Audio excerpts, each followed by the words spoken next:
ఎంత ఉన్నారండి strength? 308 sir. Teacher sufficient ఉన్నారా? ఉన్నారు సార్. మొన్న మ్యాథ్స్ మనకి కొంచెం తక్కువైంది, వచ్చేసారు సార్. ఇప్పుడు వంట వాళ్ళమ్మా?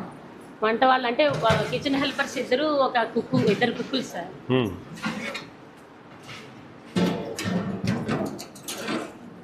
వంకాయ కూర, వంకాయ ఆలు కర్రీ, ఆలు మిక్సింగ్. బొబ్బర్లు కూడా వేసి, రాజ్మా కూడా వేసి. రాజు అంటే గుగ్గులు లాగా ఉంటాయి చిక్కుడు పిక్కలు కొంచెం వస్తుందండి అవతల. రోజు ఇట్లా ఆఫ్రాన్ వేసుకొని తలకు పెట్టుకుంటారా? రోజు ఎందుకు పెట్టుకుంటారు తలకు? సోగా కనపడానికి కదా. మూసేది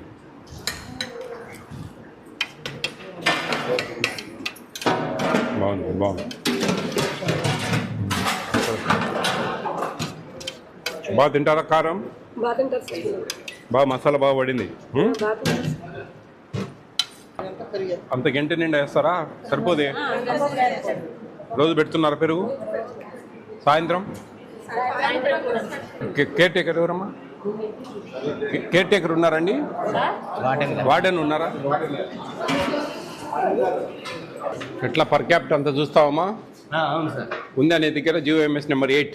ఉంది సార్. ఇది చూపించు.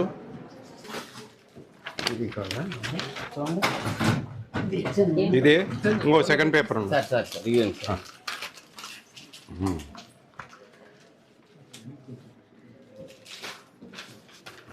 ఇప్పుడు ఎట్లా ఎట్లా చేస్తారు ఇవన్నీ సార్? ఒక వీక్కి ఇచ్చేసుకొని వీక్ చేసుకుంటారు. అదే అదే. ఇప్పుడు ఎట్లా అంటే ఇప్పుడు ఆయిల్ ఉంది, ఉండండి పర్లేదు, ఆయిల్ ఉంది. ఇప్పుడు మనకు 10th లోపల పిల్లలా?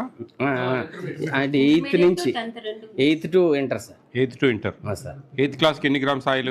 అది సార్, అది 15 grams, దాని 20 grams అట్లా. 15 grams అంటే ఎంత వస్తుంది వారానికి? వారానికి 105 ml వస్తుంది. 105 ml అంటే యావరేజ్గా ఇస్తాం సార్. 7 రోజులకు వాడుకోవాలి. అవును సార్, అవసరాన్ని బట్టి. రెండు ఉన్నాయి కదా. ఇప్పుడు బిర్యానీ రైస్ ఉంది సండే రోజు, అప్పుడు కొంచెం ఎక్కువ పడుతుంది. చికెన్ రోజు ఎక్కువ పడుతుంది సార్. అదే అట్లా చేసుకో. చికెన్ ఎంత ఇస్తున్నారు? చికెన్ 35 kgs ఇస్తాను సార్. 40 చేస్తుంటా సార్ ఒక రోజు. 40 కూడా చేస్తాం. ఎన్ని గ్రామ్స్ ఇవ్వాలి మనం? 135 grams ఎలా పడుతుంది సార్? 165 పడుతుంది సార్. కానీ తేవట్లేదు సార్. 166 grams కాదమ్మా, ఇది కూడా సార్. చూడమ్మా చూపి. చికెన్ ఇది సార్ ఇక్కడ ఇది చికెన్ మాకు 166.25 ఇవ్వాలి సార్. ఏం లెక్క ఇది? తప్పే ఇది. రెండు కలిపి రాసు అంటే యావరేజ్ చేసాం సార్. అట్లా కాదు, జియోఎంఎస్ నెంబర్ ప్రకారం ఎంత ఇవ్వాలి సార్? ఇంటర్మీడియట్ పిల్లలకి 50 grams sir per day. School పిల్లలకి 45 grams సార్. Into 7 sir. చేసి వారం 2 సార్లు పెడితే బై 2 సార్. అవును కరెక్ట్. మరి ఎట్లా ఇడ లేదే అట్లా? ఈ 45 grams అమ్మా ఇంటూ 7 ఈజ్ ఈక్వల్ 315. 315 ఎన్నిసార్లు పెడతాం మనం?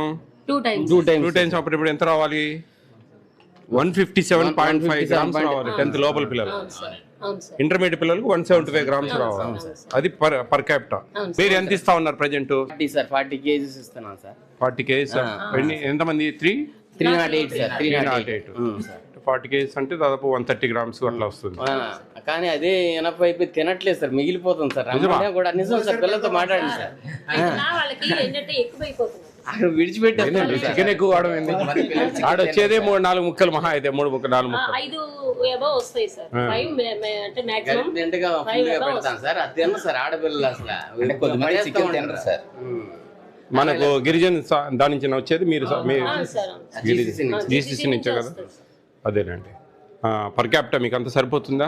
సరిపోతుంది సార్. దాదాపుగా వచ్చే వరకు వచ్చేసరికి అంతా చేసేస్తాం. అంటే అదే ఈ చికెన్ మిగిలిపోయింది ఏమైనా ఉంటే అడిషనల్ గా ఏమైనా పెడుతుంటా సార్. లాస్ట్ లో వడ గానీ ఇలాంటి గులాబ్ జామ్ గానీ ఇలా చేస్తుంటా సార్. గాలి ఆడాలి. కూరగాయలు మనకు అదే అదే బాగున్నాయి ఫ్రెష్గా. అదే అదే చెప్తాను డిఎం గారితో మాట్లాడదాం. డిఎం గారు ఇవి పారేద్దామంటే భయం, ఏమైనా అడుగుతారేమో అని చెప్పి. ఎన్ని పెడతారు మీరు? ఎన్ని రోజులు పెట్టాలి? సార్ని అడిగాను నేను, సార్ మీరు ఏం చెప్తారు డిఎం గారు? ఏమొచ్చినాయి మీకు? ఆఫీస్ కి మనం అయితే లెటర్ రాసాం సార్. ఓ మీ నోటీస్లో కూడా ఉందా? బీసీలో చెప్తున్నాం సార్. అది రాసుకో కొంచెం. హాస్టల్ వెల్ఫేర్ హాస్టల్స్లో స్కూల్స్లో ఇచ్చే పాలిథిన్ బ్యాగ్స్ ఏం చేయాలి? వాళ్ళు ఆల్రెడీ ప్యాక్ చేసుకొని ఉన్నారు. అన్నీ ఏం చేయాలి, ఏం అడుగుతారేమో మళ్ళీ వీళ్ళు తీసి పడేస్తే మళ్ళీ చేయండి అని చెప్పడానికి కూడా లేదు సార్. సడన్ గా మరి పెరిగిపోతా ఉన్నాయి. అదే సార్, ఇక్కడ స్పేస్ ఏమో టైట్ అవుతుంది సార్. వాళ్ళు నాకు రెగ్యులర్ గా చెప్తున్నారు సార్. లెటర్ కూడా పెట్టాము. నేను అడిగాను సార్. అవునా? అందరి సమస్య లెటర్ అక్షయ పత్రం కూడా సేమ్ కంప్లైంట్ సార్. అక్షయ పత్రాలు కూడా వాళ్ళది ఇంకా ఎక్కువ ఉంటుంది. కనుక్కుందామండి. మెయిన్ ఇప్పుడు ఈ గతంలో అంటే గన్ని బ్యాగ్స్ కాబట్టి అదేదో అమ్మేసి వాళ్ళకు డబ్బులు కట్టేవాళ్ళు. ఈ ప్లాస్టిక్ బ్యాగ్స్ ఎవరు కొనరు, ఇవి ఎవరు కొంటారు? ఎవరు కొనరు. ప్యాడీకి యూజ్ చేయాలన్నా కూడా ఇది యూజ్ అవ్వదు. ఎందుకంటే కట్ చేస్తారు కదా పైన. గన్ని బ్యాగ్స్ అప్పుడు వాచేటప్పుడు కూడా వాడేవాళ్ళు సార్. పైన మూతలాగా పెట్టారు. వాడేవాళ్ళు. మోస్ట్లీ మీకు 10-15 రోజుల్లో దాని మీద ఏదో ఒకటి చెప్పిస్తానమ్మా. ఎండి గారితో మాట్లాడతాం. 25 kgs కాబట్టి ప్యాడీ కూడా పనికిరావు. దేని పనికిరావండి, ఊరికి కాల్ చేయడమే బెటర్ నాకు తెలిసి. అదే వస్తుంది నాకు తెలిసిన కాడికి. చూద్దాం. అన్ని టిఫిన్స్ అన్ని బాగున్నాయా? డే బై డే ఎగ్ ఇస్తున్నారా?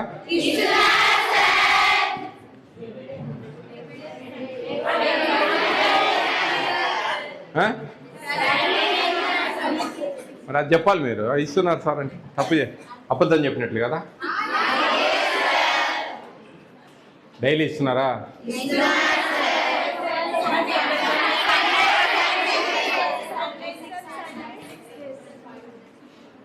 సాటర్డే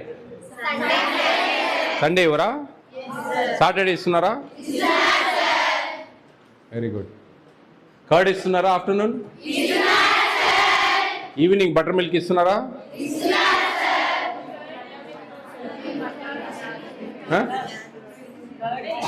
ఈవినింగ్ కూడా కర్డేనా?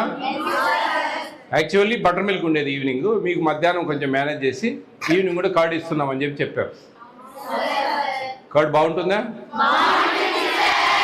సండే పూరి బాగుంటుందా? ఎన్ని ఇస్తున్నారు? సరిపోతున్నాయా?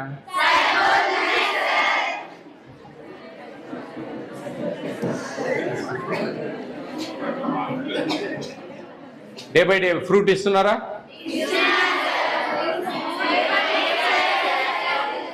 డైలీ ఇస్తున్నారా?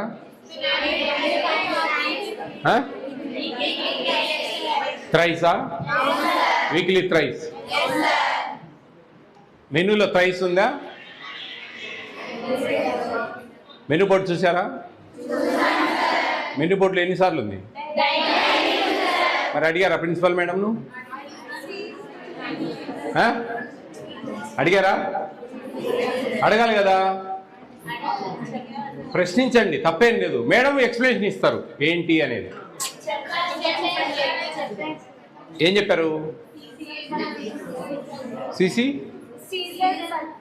సీజన్ నేను సీజన్ బట్టి ఇస్తారా అనేది అనడం లేదు. మనకు డైలీ ఫ్రూట్ ఉంది కదా, డైలీ ఎందుకు ఇవ్వడం లేదు? ఆల్టర్నేట్ డేస్ ఎందుకు ఇస్తున్నారు? బనానా డైలీ ఇస్తారా? మరి ఏది ఫ్రూట్ అంటే బనానానే ఫ్రూటు. ఏమనుకున్నారు ఫ్రూట్ అంటే? ఏదో యాపిల్ ఇట్లా అనుకున్నారా? అరటిపండు కూడా ఫ్రూటేనమ్మా. సీజనల్ ఫ్రూట్స్ ఇస్తారు ఎక్కువ. అరటిపండు మనకు బాగా దొరుకుతుంది కాబట్టి ఏ టైంలో అయినా కానీ అవి ఇస్తారు. ఎప్పుడైనా జామకాయలు ఇస్తున్నారు, ఎప్పుడైనా ఇచ్చారా? ఇంకా వాళ్ళకి అవకాశాన్ని బట్టి వాటర్ మిలన్ ఒకసారి అట్లా కొన్ని పరిస్థితులను బట్టి ఇస్తారు. ఓకేనా? పాపం ప్రిన్సిపాల్ మేడం ఏం నేను రోజు ఇస్తా ఉంటే ఇల్లు డే బై డే ఇస్తున్నారని కొంచెం బాధపడుతున్నారు. అప్పుడే మీరు అట్లా చెప్తే ఎట్లా ఆలోచించి చెప్పాలి ఆన్సర్. ఓకేనా? I'm very happy. మీకు అన్నీ బాగా సక్రమంగా అందుతూ ఉన్నాయి. మీ ప్రిన్సిపాల్ మేడం బాగా చూస్తూ ఉన్నారు. మీ టేక్ కేర్ బాగున్నారు. ఆయన బాగున్నాడు కాదు, మనకు బాగా పెడుతున్నాడా? పెడుతున్నాడు. ఇప్పుడు యూనివర్సల్ సమస్య ఏంటి?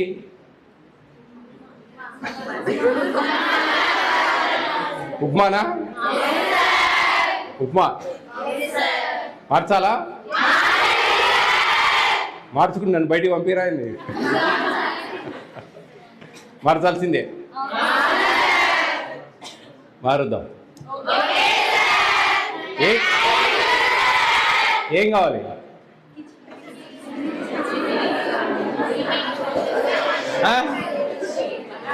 ఏం కావాలి? దోశ, ఇంకా వడ, వెరీ గుడ్. ఇంకా ఇంకా బ్రెడ్ ఆమ్లెట్ వద్దా? పరాటా, ఉప్మా మారుద్దాం. ఎగ్ ఫ్రైడ్ రైస్ ఓకేనా? లక్ష్మీవారం ఎగ్ ఫ్రైడ్ రైస్ ఓకే.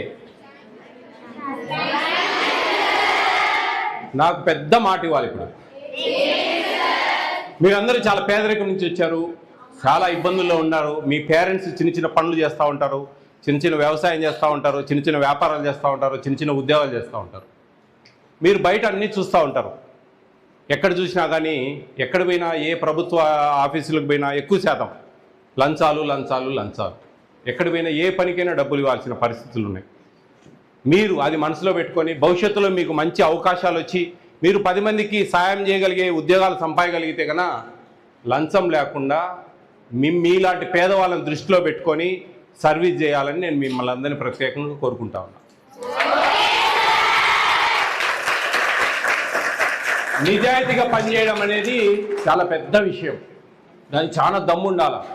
గుర్తుపెట్టుకోండి, మన దగ్గర తప్పు ఉంటే, మనం తప్పుగా వ్యవహరిస్తూ ఉంటే, మనం తప్పుడు పనులు చేస్తూ ఉంటే ప్రతిదానికి భయపడతాం. అలా కాకుండా మనం నిజాయితీగా పనిచేస్తే ఎవరితోనైనా సరే మాట్లాడగలం. వాళ్ళు సీఎం కానీ, పిఎం కానీ, కలెక్టర్ కానీ ఎవరైనా సరే ధైర్యంగా చెప్పగలరు తలెత్తుకొని. అది నిజాయితీకి ఉండే పొగరు. గుర్తుపెట్టుకోండి అందరూ.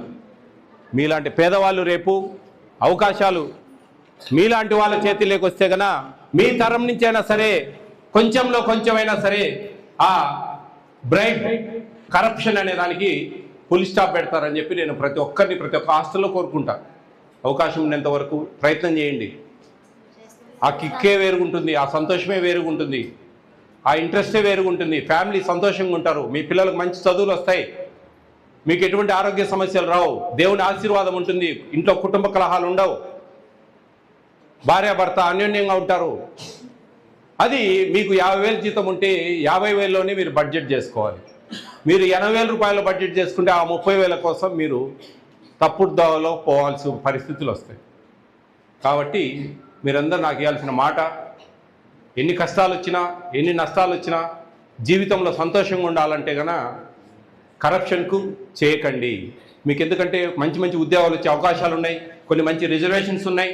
కాబట్టి వాటిని యూటిలైజ్ చేసుకోండి, మంచిగా చదవండి. మీ తల్లిదండ్రులు మిమ్మల్ని ఎంతో నమ్మకంతో ఇక్కడికి పంపించారు, అవన్నీ గుర్తుపెట్టుకోండి. మీ టీచర్లను ఇష్టపడండి, గౌరవించండి, వాళ్ళు చెప్పినట్టు వినండి, రాగద్వేషాలకు పోకండి, చిన్న చిన్న విషయాలకు వాదులాడుకోకండి, గౌరవంగా ఉండండి, ప్రేమగా ఉండండి. మనము మనిషి జన్మ ఇచ్చాడు దేవుడు మనకు, ఆలోచించే శక్తి ఇచ్చాడు, పనులు చేసే శక్తి ఇచ్చాడు, వినే శక్తి ఇచ్చాడు, చూసే శక్తి ఇచ్చాడు, నవ్వే శక్తి ఇచ్చాడు, ఏడ్చే శక్తి ఇచ్చాడు. ఒక వరం మానవ జన్మ అనేది. ఒక కుక్కలాగానో, ఒక పందిలాగానో, జంతువులాగానో వాటికి ఏమీ తెలియదు. అంత మంచి జన్మ ఇచ్చాడంటే మనము ఆ జన్మ సార్థకం చేసుకోవాలి. పడుకున్నామా, నిద్రపోయామా, తెల్లారింది అనుకోకుండా ఏదైనా సరే సాధించేదానికి మీ చదువుల మీద దృష్టి కేంద్రీకరించండి. ఇష్టంగా చదవండి, కసిగా చదవండి. పోటీతత్వం అనేది ఉండాలి, ఒక గోల్ అనేది ఉండాలి. ఎంతో ఉంది, ప్రైవేట్ సెక్టార్ ఉంది, ప్రభుత్వ ఉద్యోగాల కోసమే వెంపర్లాడాల్సిన అవసరం లేదు. చాలా మంచి మంచి ఉద్యోగాలు ఉన్నాయి. మన దగ్గర స్కిల్స్ ఉండాలి. మంచి మంచి ఇంగ్లీష్ ప్రొనౌన్సియేషను, ప్యాషనేట్గా మాట్లాడడం, ధైర్యంగా మాట్లాడడం, స్టేజ్ ఫియర్ లేకుండా పోవడం, ఇవన్నీ కూడా చాలా అవసరం. మీరు ఇంటికి పోయినప్పుడు ఈ మొబైల్స్లో అయితేనేంటి, టీవీలలో అయితేనేంటి, యూట్యూబ్లలో అయితేనేంటి మంచి ఎడ్యుకేషన్కి సంబంధించిన వీడియోస్ చూడండి. మంచి మంచి ఇంగ్లీష్ లాంగ్వేజ్ మీద మంచి మంచి ఉంటాయి. మంచి ప్యాషనేట్గా మాట్లాడేది, సైలెంట్ వర్డ్స్తో ప్యాషన్గా, డిగ్నిఫైడ్గా. ఒక ఇంటర్వ్యూకి పోయినారంటే కన్నా ఈ పాపకు మంచి శక్తి ఉంది, మంచి స్కిల్స్ ఉన్నాయి అని చెప్పి మిమ్మల్ని ఇమీడియట్గా అపాయింట్ చేసుకోవాలి. అవి ఇప్పటి నుంచే మీరు ప్రయత్నం చేయండి. ఈ వయసు నుంచే జాగ్రత్తగా చూసుకోండి. అప్పుడే మీరు రేపు గెటన్ కాగలరు లైఫ్లో. అర్థమవుతుందా? ఇవన్నీ మీకు గోల్డెన్ వర్డ్స్.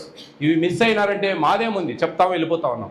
మేము చెప్పిన మాట మీ చెవుల్లో దూరి మీ మనసులోకి ఎక్కితే కన్నా అదే మాకు ఆనందం. మీకు చదువు అనే పుస్తకం ఒక శక్తి రూపంలో మీ చేతుల్లో ఉంది. ఆ శక్తిని ఏ విధంగా వాడుకుంటారనేది మీ మీ ఇష్టాల మీద ఆధారపడి ఉంటుంది. చదువు అనేది ఒక వజ్రాయుధం. ఆ ఆయుధం చేతిలో ఉంటేనే మీరు ఏ ఆటైనా ఆడొచ్చు, ఏమైనా చేయొచ్చు. ఒక గౌరవం ఉంటుంది, ఒక గొప్ప ఉంటుంది. ఉద్యోగం రావాలని ఏం లేదు, మనసుంటే మార్గాలు ఉన్నాయి, ఎన్నో చేయొచ్చు, చాలా తెలివిగా ప్రవర్తించవచ్చు. సోషల్ మీడియా ఉంది, చాట్ జీపీటీ ఉంది. ఏ సమస్యలైనా సరే మనం వాటిలో మనం అడిగితే కనుక మనకు ఆన్సర్లు దొరుకుతాయి. చాలా చాలా యుగం చాలా ఫాస్ట్గా ఉంది. మీరు చాలా క్విక్గా ఉండండి. ఏది ఉన్నా కానీ మీ పరిధిలోనే మీకు ఇచ్చిన ఫ్రీడమ్ను జాగ్రత్తగా వేరే వాటికి ఉపయోగించకుండా జాగ్రత్తగా మీకు ఇచ్చిన ఫ్రీడమ్ను మీకు ఇచ్చిన పరిధిని మించిపోకుండా మీరు లైఫ్లో మంచిగా సెటిల్ కావాలి. మంచి మంచి ఉద్యోగాలు సంపాదించాలి. మంచి ఫ్యామిలీస్గా గెటన్ కావాలి. రేపు మీ పిల్లలకు మీరు మార్గదర్శకంగా నిలబడాలి. మీ పిల్లలంతా మంచిగా పైకి రావాలంటే మీ తెలివితేటలే వాటికి కారణం. ఒక విషయం చెప్పాలి, ఒక మంచి మాటలు చెప్పాలి. ఇప్పుడు మీరు ఎంతోమంది చదువుకొని తల్లిదండ్రులు ఉంటారు మీలలో. వాళ్ళు ఏదైనా చెప్పినా కానీ మా అమ్మకు చదువు రాదులే ఏదో చెప్తా ఉంటుంది అనుకుంటారు. అదే మీరు చదువుకున్న వాళ్ళు అయితే కన్నా రేపు మీ పిల్లలు ఆ విధంగా మాట్లాడరు. మీకు రెస్పెక్ట్ ఇస్తారు, మీకు గౌరవం ఇస్తారు. మీ బంధువులు, మీ ఊర్లో ఉండేవాళ్ళు, మీ టీచర్స్ ఎవరైనా సరే మీరు ఏమైనా సాధించారంటే గొప్పగా ఫీల్ అవుతారు, సంతోషంగా ఉంటారు. ఇవన్నీ దృష్టిలో పెట్టుకోండి. మంచి భవిష్యత్తు ఉండాలి. మన ఆంధ్రప్రదేశ్ మంచిగా మీలాంటి మంచి సంపద, మీరంతా మా సంపద, మా భవిష్యత్తు, మన ఆంధ్రప్రదేశ్ భవిష్యత్తు. ఇంత గతంలో దాదాపు 40 సంవత్సరాల క్రితం చాలా దారుణంగా ఉండేటి ఈ భోజనాలు హాస్టళ్లలో, వెల్ఫేర్ హాస్టళ్లలో. ఒక 40 సంవత్సరాల క్రితం మా ఇంటికి ముందు ఒక 2 ఇల్లులు మేమే, ఎస్సీ హాస్టల్, ఎస్టీ హాస్టల్, అప్పుడు ప్రీ మెట్రిక్ హాస్టల్స్ ఉండేటివి. అక్కడ తిని స్కూల్కి పోయి చదువుకునేవాళ్ళు. 40 ఏళ్ల క్రితం పొద్దున్నే తెల్లన్నము, ఎర్రటి పచ్చడి. ఆ ఎర్రటి పచ్చడి కూడా అంటే రోట్లో వేసి దంచిందో లేకపోతే మిక్సీలో పట్టిందో కాదు, జస్ట్ కారపొడిలో నీళ్లు పోసిస్తారు. ఆ ఎర్రటి తెల్ల అన్నంలో కలుపుకొని తినేవాళ్ళు. మధ్యాహ్నం సాంబారు, పతలాటి సాంబారు, పసుపు నీళ్ళతో సాంబారు, కందిపప్పు కనరాదు అసలు, అంతే, ఇంకేం లేవు వేరే కర్రీస్. నైట్ బోధ కొట్టాలు తెలుసా మీకు, గుడిసెలు. వర్షం పడినప్పుడు నీళ్లు కారుతాయి ఎర్రగా, సూర్య నీళ్ళు అంటాం మేము. అలా ఉంటుంది రసం, పతలాటి మజ్జిగ. ఆ మజ్జిగ ఇట్లా అన్నంలోకి వస్తే నల్ల పురుగులు, తెల్ల పురుగులు తేలేటివి. అవన్నీ పక్కకు తీసుకొని తినేవాళ్ళు 40 సంవత్సరాల క్రితం. చాలామంది పెద్దవాళ్ళు ఉంటే వాళ్ళకి తెలిసే ఉంటుంది. అలాంటి పరిస్థితి నుంచి ఈరోజు మీకు అద్భుతమైన భోజనాలు పెడుతున్నాం. అర్థమవుతుందా? దీన్ని ఉపయోగించుకోండి మీకోసం, మీ భవిష్యత్తు కోసం. మీ జీవితాలు బంగారు బాటలు పడాలనే మంచి ఉద్దేశంతో ప్రభుత్వాలు ఇవన్నీ చేస్తున్నాయి. దీన్ని ఉపయోగించుకోవాలి, మీరు బాగా ఉపయోగించుకోవాలి. ఉపయోగించుకోవడం అంటే టైం వేస్ట్ చేయకుండా ఎప్పటికప్పుడు చదువుకోవడము, మీ టీచర్లు చెప్పిన గైడ్లైన్స్ ప్రకారం మీరు వెళ్ళడము, ఇలా ఎన్నో ఉన్నాయి దీంట్లో. ఎక్కడ పొరపాట్లు చేయకండి. అర్థమవుతుందా? All the best all of you. Be careful, take care of your future.